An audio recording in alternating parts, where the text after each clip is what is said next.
Hi everybody, hope you all are doing well. My name is Saajid, welcome back to my channel. Today's video is going to be somewhat of a rant. I tried to film this already earlier today and shut up chicken. And that is whenever okay, she talking real loud. The person on the phone, you don't need to say it for me to hear, auntie. Oh Lord, you're the neighbor in the next street talking on the phone and she talking loud for the whole village to hear. At no point did I say that you have to. When I say that, tell me when I fucking say that. Yeah, this lady probably think I'm crazy.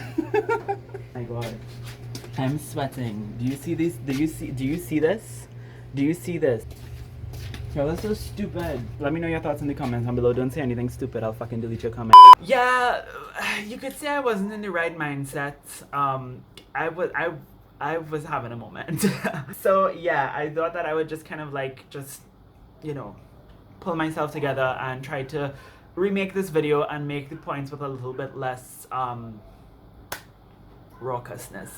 So what I'm going to be ranting about is a particular sentiment that I get from people whenever I tell people about why I read the way that I read and why I read the books that I read. So I read mostly books by authors of color, as you would know if you watch my channel, Black and brown authors, Asian authors. As most of you know, I read a lot of Caribbean authors and a lot of authors who so happen to be Muslim and write stories about Muslim experiences. I read a lot of LGBTQ plus and queer authors and stories that center characters who are of all those different identities and whatnot. And the reason why I do that simply is because I'm interested in those things. I find it interesting when authors explore those things. That's one of the main reasons why, because I just am genuinely interested in reading about those things, like those issues, gender at the intersection of race and class and sexuality. Those are just things that interest me as a human, and I like to read about them. And mostly authors of color, particularly women of color, tend to write about those things, and that's why the majority of my shelf is the way that it is, right? So that's the first reason. The second reason is that growing up, I've never really seen much of these experiences in the media that I've consumed. So I just find it interesting because I am seeing experiences and ideas and stories and identities that are being explored in media in ways that I've never seen before, through reading the books that I choose to read.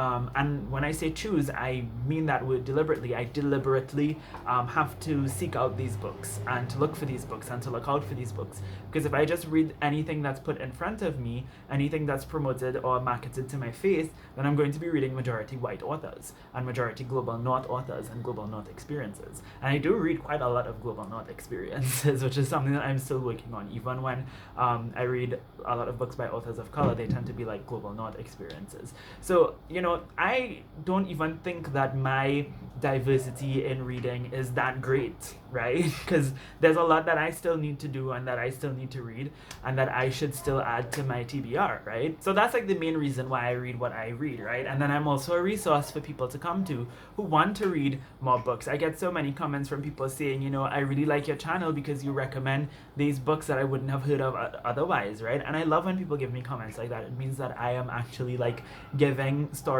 a platform that they don't necessarily get as much with other booktubers on other channels and whatnot, right? I'm not saying I'm the only person who promotes said stories, but like for a lot of people, I'm the first person to recommend certain titles that they've never heard of before to them, which is great, right?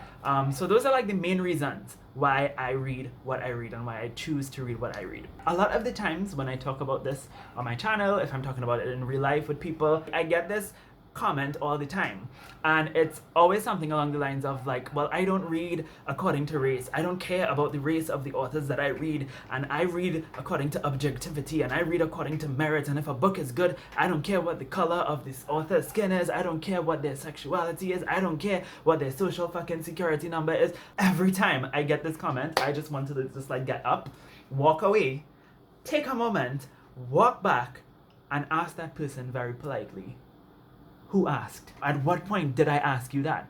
At what point did I solicit that comment?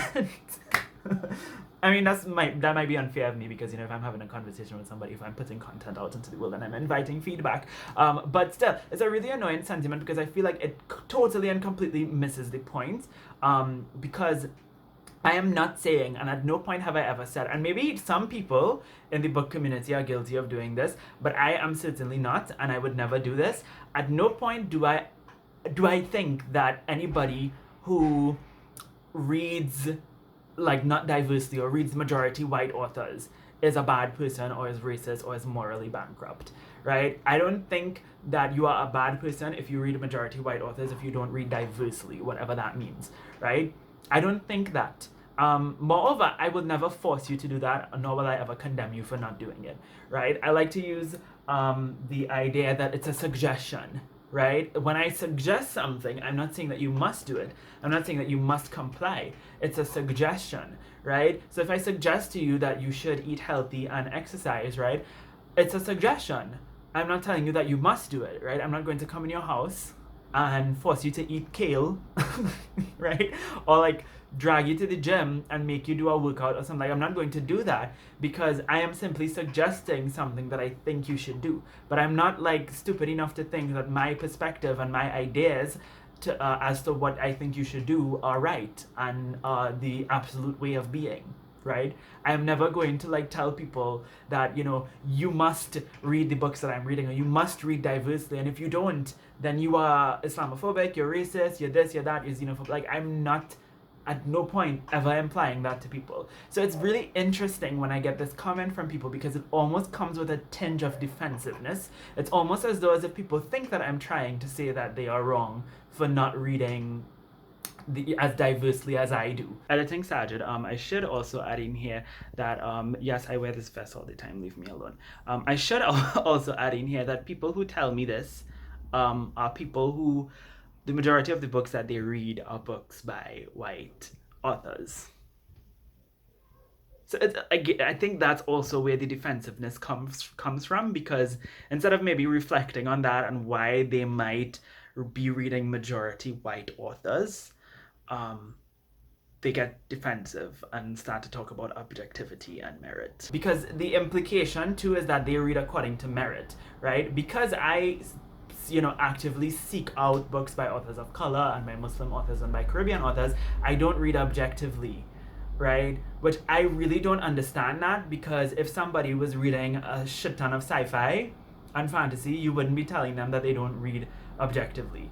You wouldn't be telling them that, because they just have a particular taste for a particular kind of literature, which I also have a particular taste for a particular type of literature, but my taste is more politicized than theirs, right? So when, you know, people hear me say things like, you know, I read majority authors of color, right? It's this weird kind of like implication that I don't read objectively, which what does that even mean? That they read objectively as opposed to me because they don't care about race, and not caring about race makes you read more objectively, right? Or not seeing race. It's like the I don't see color of the literary world, right? It makes you more objective in your reading tastes somehow, which I've always found very interesting. And I don't necessarily agree with, because, well, first of all, we live in a world that was built on white supremacy and colonialism. Like, I don't know if that has dawned on anybody as yet, but like, literally, we live in a world that was built on white supremacy and colonialism. And in the Western world, in the English-speaking world particularly, right, the majority of the publishing industry is pushing books by white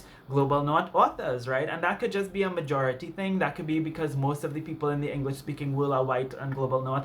Perhaps, I don't know, we could get into that discussion later, right? But like, you know, at the end of the day, if you read everything, if you read the majority of things that are being put in front of you, you're not going to be reading objectively. You're not going to be reading according to merit. You are also going to be reading according to a particular agenda, less consciously so, but still according to a particular agenda, right? You're going to be reading majority white global north voices, right? So if you do have to make that selective effort and that deliberate effort and that effort to read with purpose, right? You do have to make that effort.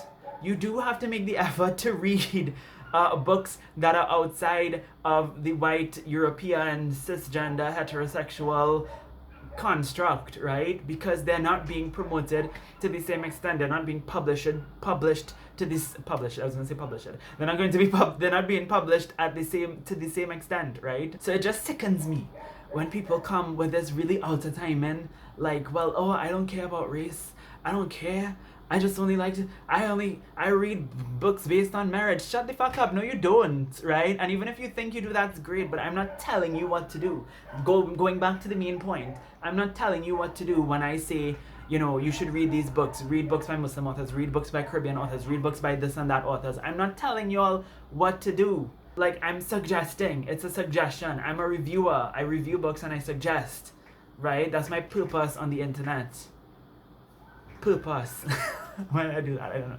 I don't know what else to say. I think I made all the points I had to make. I think y'all are smart enough to kind of like, you know, connect all the other dots that I might not have been able to connect in this discourse. So let me know in the comments down below what your thoughts were on this whole discussion. And yeah, thank you so much for watching this video. I hope you have a lovely day. And until next time, which I was trying to think of something to read. To say, not to read. Oh my god, I need to go drink something. Until next time, inshallah, keep reading. Bye.